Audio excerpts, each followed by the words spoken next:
Una nueva generación de Regreso a Casa presenta el audiolibro de Osvaldo Bernadas. Un mensaje sin comparación. Cuando enseñas lo que crees, te comprometes a vivir lo que enseñas. Edición original septiembre 2014. Segunda edición corregida y ampliada marzo 2020.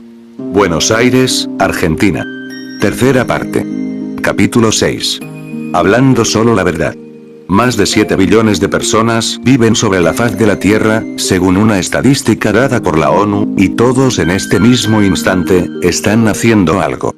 Ya sea hablando, comiendo, mirando la tele o teniendo sexo, todos están haciendo algo mientras su vida se va extinguiendo poco a poco.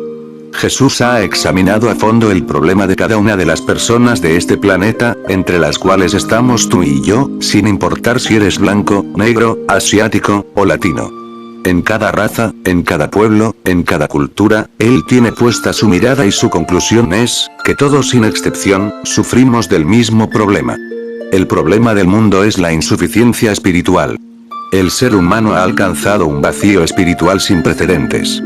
Todos estamos sufriendo de debilidad interior, por la falta de alimento espiritual. No importa si eres médico, arquitecto o carpintero, si eres un científico, un maestro, o un monje, si te hallas en la condición de hombre, mujer, niño o anciano. Todos estamos sufriendo una vida saturada de pobreza espiritual, aunque tratemos tenazmente de suplir esa falencia practicando alguna religión. Podemos estar absortos amasando una fortuna o buscando conseguir placer sexual, buscando evadirnos a través del alcohol o de las drogas, en todos los casos siempre estaremos insatisfechos. Porque somos indigentes en lo espiritual. No importa cuál sea tu posición en este mundo, Jesús nos trajo la solución para este tipo de pobreza. Para los que estamos en bancarrota espiritual, para los que reconocemos esa necesidad, el reino de los cielos ha llegado. Esta es la razón de por qué la religión es incapaz de darte satisfacción. Reconocer esta verdad es muy difícil, especialmente cuando nos aferramos a un fundamento en forma fanática, acomodándonos en él, sin ensanchar las fronteras de conocimiento. Teniendo siempre una agenda llena de demandas, y con muy poco tiempo para buscar lo verdadero y substancial. Dios hoy nos pregunta, ¿cuál es tu prioridad en la vida? ¿Qué es lo que realmente anhelas? ¿Confías en mí, o confías en algo, o en alguien más? A menos que disciernas bien estas tres cosas, tu acopio de conocimiento será inútil. Primero, mi prioridad es tener amor puro por Dios. Segundo, nada de lo que tengo es mío. Tercero, todo lo que existe es de Dios. En cuestiones de amor no se puede tener más de un número uno. Por ejemplo, Jesús nos enseñó que no se puede amar a dos amos, ya que tarde o temprano a uno de ellos le serás infiel y lo traicionarás. Mateo 6:24. Si creemos que algo más allá de Dios nos puede hacer felices, es porque estamos sumergidos en un gran estado de ignorancia. Es necesario que nos hagamos un autoanálisis, que nos preguntemos sinceramente, ¿qué tipo de Jesús quiero para mí? ¿Un auxiliador, un sanador, alguien que prospere nuestra economía, o ese Jesús que es mi amo y mi Señor? Examinaos a vosotros mismos si estáis en la fe, probaos a vosotros mismos. ¿Qué Jesucristo está en vosotros?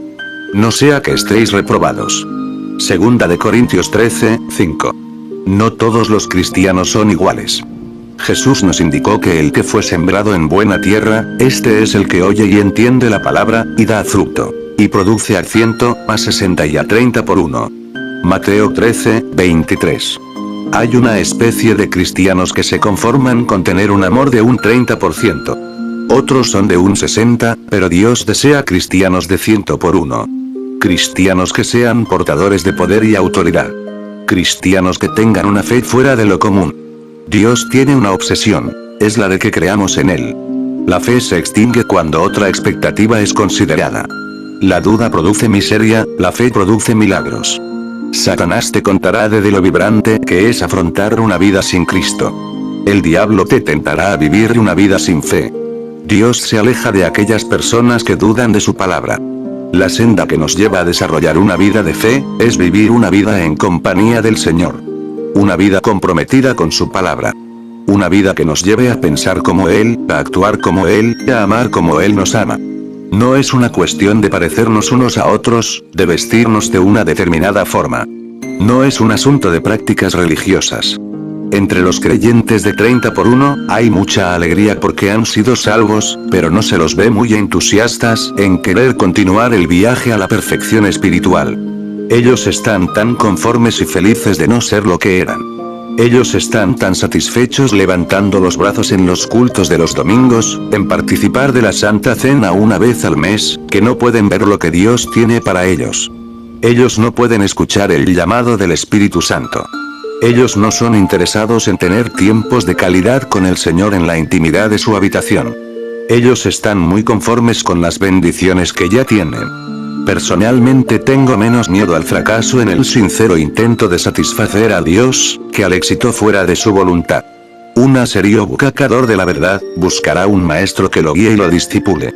De hecho, el ministerio terrenal de Jesús consistió básicamente en entrenar a sus 12 discípulos. Tener un maestro espiritual, es haber recibido un gran regalo de Dios. Nunca trates livianamente al hombre de Dios, busca siempre escucharlo y seguirlo. La familiaridad es la madre del menosprecio. Él no necesita en absoluto lo que tú sabes, recuérdalo siempre. Tú eres el que necesita de él. Tus problemas son aquellos que él ya ha resuelto. Busca siempre la oportunidad de tener momentos privados con él.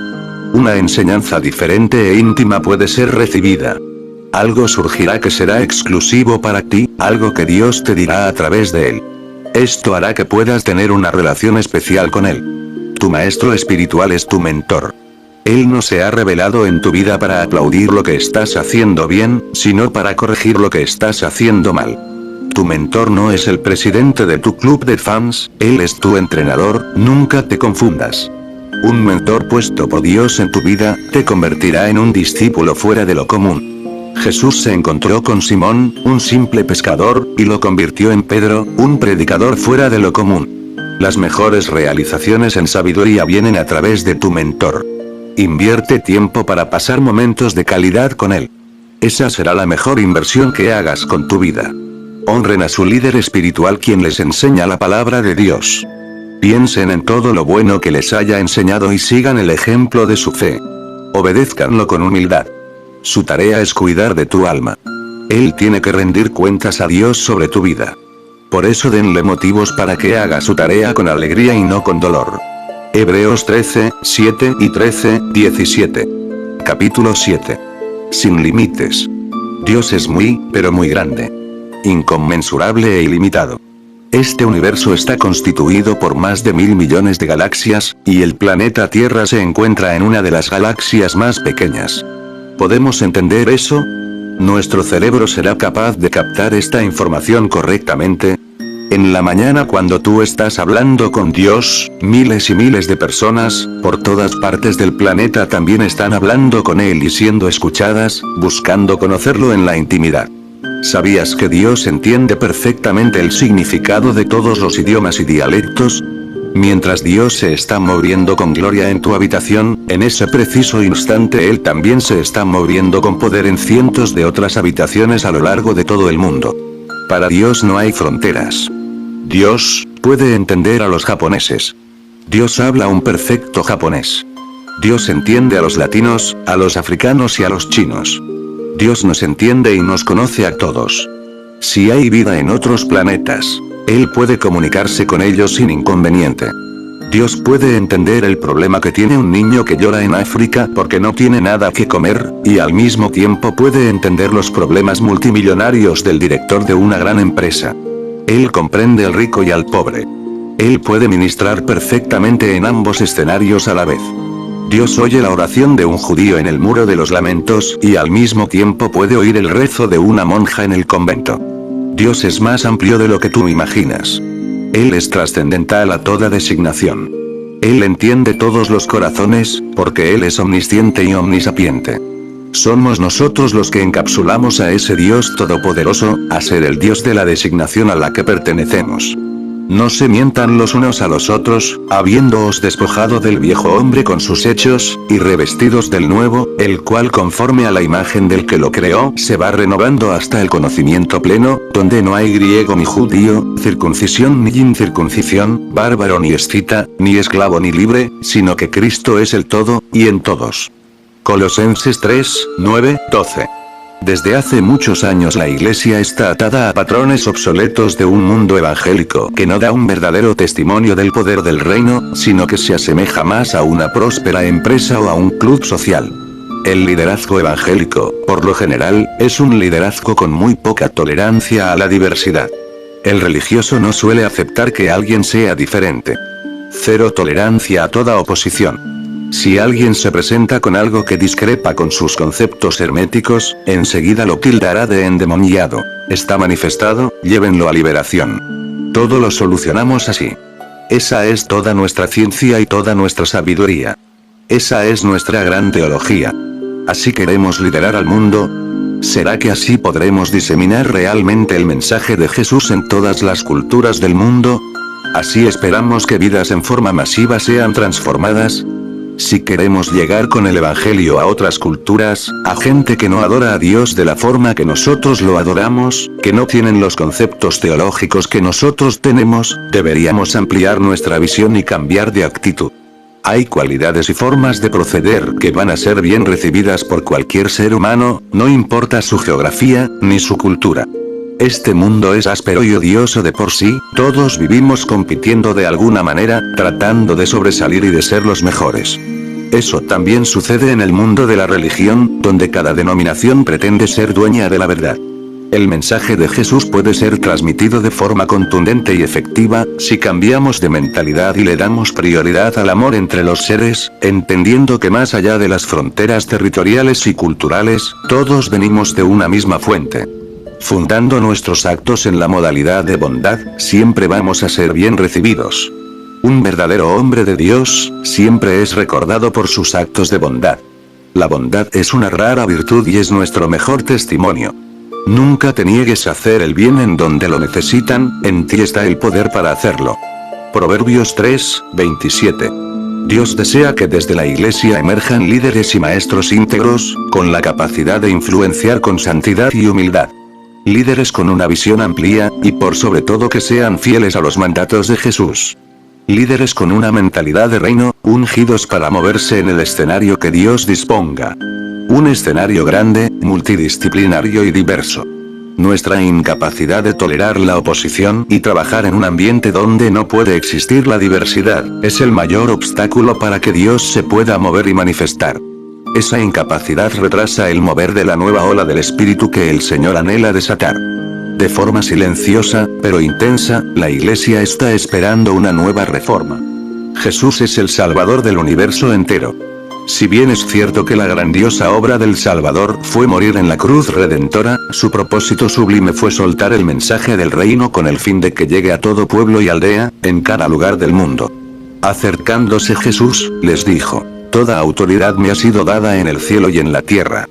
Vayan, pues, y hagan discípulos de todas las naciones, bautizándolos en el nombre del Padre y del Hijo y del Espíritu Santo, enseñándoles a guardar todo lo que les he mandado. Y recuerden, yo estoy con ustedes todos los días, hasta el fin del mundo. Mateo 28, 18, 20. Capítulo 8. El mensaje del reino en toda nación. Para ilustrar este punto acerca de la intolerancia que la Iglesia todavía sigue manteniendo en relación a la diversidad de culturas y liturgias religiosas, vamos a mencionar un par de historias de misioneros, que llevando el mensaje de Jesús, tuvieron que cambiar su mentalidad y sus hábitos, ensanchar su visión, y los resultados fueron asombrosos. Muchas almas afectadas, cantidad de corazones transformados y el poder del reino manifiesto en todo su esplendor. Jesús es el mensaje de Dios encarnado entre los hombres. Es solo cuando se predica el Evangelio del Reino por las naciones, que la humanidad conoce realmente a Jesús. Y el Verbo fue hecho carne, y habitó entre nosotros, y vimos su gloria, como la gloria del unigénito, Hijo del Padre, lleno de gracia y de verdad. Juan 1:14. Si tú le quieres llevar un mensaje religioso a los musulmanes, a los budistas o a los católicos, ellos no querrán escuchar. Ellos ya tienen su fe y su doctrina. Por ejemplo, los hindúes tienen tantos rituales. Ellos tienen su Dios, quien a su vez está rodeado de tantos semidioses, y para todos esos dioses tienen diferentes sistemas de adoración. Si tú les hablas de Jesús, ellos lo verán como un maestro más. Como un nuevo Dios. Ellos son un pueblo muy respetuoso y apreciarán tu testimonio, pero solo si reciben el poder del reino, ellos escucharán, serán transformados y se rendirán. Ni tus palabras, ni tu fe, ni tu elocuencia, tendrán efecto en una cultura tan antigua. San Francisco de Asís instruía a sus discípulos diciéndoles: prediquen en todo tiempo, y si es necesario usen palabras. No es tu erudición lo que va a hacer que las personas tengan un encuentro con Jesús, es solo la manifestación del poder del Todopoderoso. Tus palabras úsalas más bien para conversar con Dios en la intimidad. Sus discípulos lo vieron caminar por las aguas, transfigurarse en gloria, sanar leprosos, levantar a los muertos, pero Jesús no les dijo: vayan y cuenten lo que yo hago. Él les dijo: den testimonio del poder del reino y muestren ese poder en ustedes mismos. Nunca se permitan hablar de una manera y vivir de otra diferente. Pues Cristo no me envió a bautizar, sino a predicar el Evangelio, y eso sin discurso de sabiduría humana, para que la cruz de Cristo no perdiera su eficacia. Primera de Corintios 1, 17. Un verdadero sirviente de Jesús, no hace cosas para ser visto por los hombres, él no hace nada de acuerdo a su voluntad, todo lo hace para agradar a Dios, de acuerdo al propósito que Jesús le manifestó. No hay nadie más querido para Dios, ni nunca lo habrá, que aquel que dedica su vida a difundir el mensaje del reino de Dios a las almas sufrientes del mundo. En 1936 el llamado de Dios a predicar por las naciones cayó sobre el joven Tommy Lee Osborne, conocido como T.L. Tommy fue criado en Oklahoma por padres cristianos y aceptó a Cristo desde muy pequeño. A los 12 años de edad. Desde ese entonces Tommy dedicó su vida a ayudar a las personas a encontrar a Cristo. Siendo adolescente acompañaba a su padre tocando música en reuniones de avivamiento. En una de estas reuniones en la ciudad de Alamo, California, conoció a Daisy de 16 años de edad, quien sería más adelante su esposa. Aunque Tommy tenía solamente 17 años, él sabía que ella sería la mujer con quien compartiría el resto de su vida. Debido a su apretada agenda y carencia de fondos, Tommy solamente vio a Daisy 3 o 4 veces antes de regresar a Oklahoma. A pesar que él estaba por irse y que tal vez no volvería a ver a Daisy otra vez, le propuso casamiento y ella aceptó gustosamente. En 1942, después de un año de cortejo por correspondencia, se casaron en California y se volvieron a Oklahoma. Daisy y T.L. se mudaron a California, y comenzaron a predicar en una iglesia en Campbell. T.L. continuó con los avivamientos en todas las iglesias de esa región hasta 1944. Luego él y Daisy fueron a Portland, Oregón, para establecer una nueva iglesia. Fue ahí, en donde T.L. y Daisy, a la edad de 21 y 20, recibieron el llamado para ir como misioneros del Evangelio a India. Entusiasmados por la gran comisión dejada por Cristo, de ir a todo el mundo, y predicar el Evangelio a toda criatura. Ellos sabían que ese viaje a India sería uno de los momentos cruciales de sus vidas. Estando en India, las cosas no fueron tan bien como esperaban. Predicar en un país tan distante y diferente no les resultó nada fácil. Aunque condujeron algunas almas a Cristo, ellos regresaron a Estados Unidos profundamente desanimados, sintiendo que habían fallado. T.L. reconoció que él y Daisy fueron a India cuando aún no estaban preparados para predicar a las antiguas religiones, ya que todavía no habían experimentado realmente lo que significaba el poder del reino. El problema fue que no hubo una confirmación sobrenatural en su predicación. Los hindúes cortésmente aceptaban a Cristo como un Dios más, pero esto no causó el impacto esperado en sus vidas. Por otro lado, las congregaciones de hindúes musulmanes amaban las enseñanzas de Cristo y tenían una gran admiración por Jesús, como profeta y maestro, pero desafiaban la autoridad del jovencito. Sin ninguna forma de probar el poder de su mensaje, T.L. y Daisy volvieron a sus casas en una increíble turbación, pero decididos a encontrar una solución para su dilema. Leyeron biografías cristianas y sermones. Estudiaron sus Biblias atentamente. Fueron a escuchar evangelistas y predicadores, hasta que un día recibieron la respuesta divina. T.L. había estado en una convención donde el orador había dicho: si alguna vez te encuentras con Jesús, nunca más serás el mismo. Osborne sabía que esto era verdad y regresó a su hogar, para orar en la noche. En la mañana siguiente el Señor se le apareció a T.L. En sus propias palabras T.L. cuenta: él era tan real. Él estaba parado ahí, me arrojé a sus pies como un hombre muerto, no podía mover ni un dedo de la mano, ni del pie. Agua vertía de mis ojos como cataratas. A pesar de eso no era consciente de mi llanto. Por horas quedé inconsciente del entorno, sabiendo que Jesús sería el Señor y amo de mi vida por la eternidad. Él me cambió para siempre. Fui completamente renovado. Desde ese momento la vida de TL y de Daisy fueron transformada. El poder del reino invadió sus vidas por completo. Donde llevaban el mensaje, todo tipo de señales y milagros los seguían. Esto marcó el comienzo de su famoso ministerio a lo largo de Estados Unidos y el entero mundo. En ese verano fueron a Puerto Rico, Cuba, América Central y Sudamérica. En cualquier lugar donde iban las multitudes venían y los milagros abundaban. No importaba a dónde fuesen, el poder del reino confirmaba su predicación con maravillosos prodigios. Ningún lugar o cultura era excluido del amor de Dios para los Osborne. Aún así, ellos nunca se olvidaron de su cuenta pendiente. Llegado el momento, TL y Daisy tuvieron su ocasión para realizar su llamado inconcluso: volver a India con el mensaje del Evangelio. 14 años después de su fracasada visita a la ciudad universitaria de Lucknow, en India, regresaron a los hindúes y a los musulmanes. Esta vez fue muy diferente. Organizaron el evento en un gran campo abierto al lado del estadio de la ciudad e invitaron al público a venir.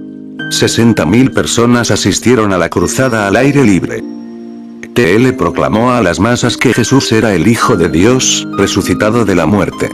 La gente no había cambiado. La situación era la misma desde aquella primera visita, pero los Osborne sí habían cambiado.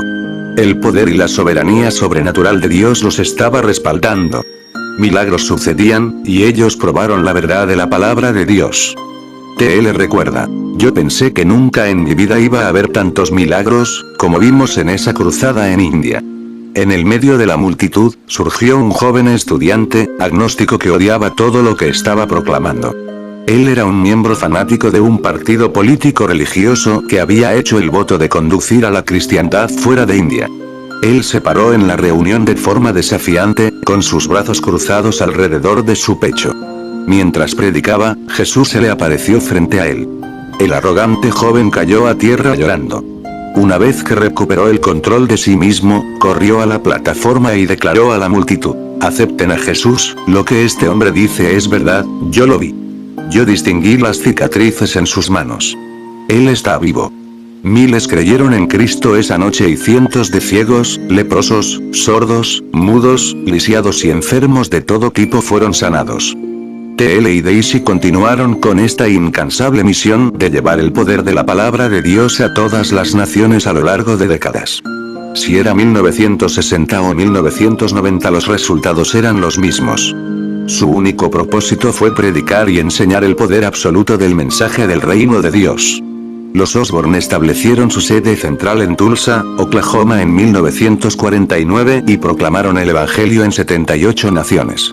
El reverendo T.L. Osborne es considerado por los historiadores de la Iglesia, el primer misionero evangelista en ir a campos abiertos y parques en las naciones no cristianas, a proclamar a Jesucristo y orar por milagros. Las películas y vídeos documentales Los Milagros de Osborne han sido mostradas en 70 idiomas en incontables naciones. De su programa nacional de la Misión de Asistencia Mundial, han surgido cientos de mujeres y hombres nativos convertidos en misioneros y establecido muchas nuevas iglesias autosuficientes. Aparte de realizar todas esas reuniones multitudinarias en lugares abiertos por todo el mundo difundiendo el Evangelio a través de sus programas televisivos y de radio, los Osborne tenían una estrategia de evangelismo contundente, en mi opinión la más efectiva y poderosa, y fue a través de la publicación y distribución de libros, en la mayor cantidad de idiomas posibles por todas las naciones. Osborne solía decir: los libros son el arma más letal en esta guerra. T.L. escribió alrededor de 120 libros, de los cuales se imprimieron millones que se distribuían en cada ciudad donde iban, y aunque sus críticos decían que muchos eran regalados donde la gente no sabía leer, T.L. decía: sí, es cierto. Pero, en la mayoría de esas casas, estos libros son los únicos que tienen, y sus hijos, que si saben leer, por curiosidad o por necesidad los leerán, y el Señor hará la obra. En su libro, Ganando Almas, TL escribió este maravilloso comentario. La palabra escrita puede ir a donde la voz humana no llega. No necesita pasaporte y no tiene problemas de visa. Viaja a bajo costo, salta las barreras del lenguaje, y no es influenciada por prejuicios raciales, sexuales o sociales. La palabra escrita puede atravesar océanos, puede cruzar desiertos, y caminar por los senderos de las selvas de cada continente. La palabra escrita puede llevar el testimonio a los hogares, a las fábricas, a las oficinas y al campo. Incluso puede llegar a las áreas donde la gente es tan pobre que no tiene acceso a la radio o la televisión, o en áreas donde la recepción de las señales es prácticamente nula a causa de las montañas y de los picos escarpados. El clima inclemente no frena el ministerio persistente de los misioneros, que a través de libros y publicaciones no son obstaculizados para sembrar en esos lugares tan remotos el mensaje del reino. La palabra impresa nunca se cansa, por el contrario testifica las 24 horas. Nunca se desanima, cuenta el testimonio una y otra vez. La palabra escrita puede ser estudiada en secreto. Continúa exponiendo lo que quiere decir y sigue viva aunque la palabra oral pueda haber sido olvidada y sus sonidos se hayan apagado, la palabra escrita perpetúa influenciando a la gente aún después de la muerte del autor. En una ocasión, mientras pasaba un tiempo de oración a solas con el Señor, sentí claramente la voz del Espíritu que desde el corazón me decía: tu vida en este mundo, algún día llegará a su fin, y tus palabras ya no saldrán más de tu boca. Ya no podrás predicar más. Pero si escribes lo que yo te revelaré y lo publicas en forma de libros, aún después de muerto, tú vivirás, y todo lo revelado se perpetuado a través del tiempo. Desde ese día no he dejado de escribir, y el Señor no me ha dejado de hablar.